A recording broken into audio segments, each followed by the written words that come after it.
так упрямо. И если бы не твой милый голосок, я бы упал, сделал последний вздох.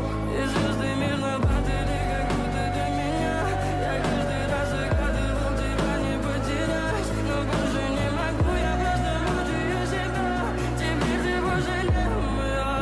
В камине в 6 утра фотография твоя, горят воспоминания о тебе. У камина в 6 утра разбитая душа, все твои обещания пустота.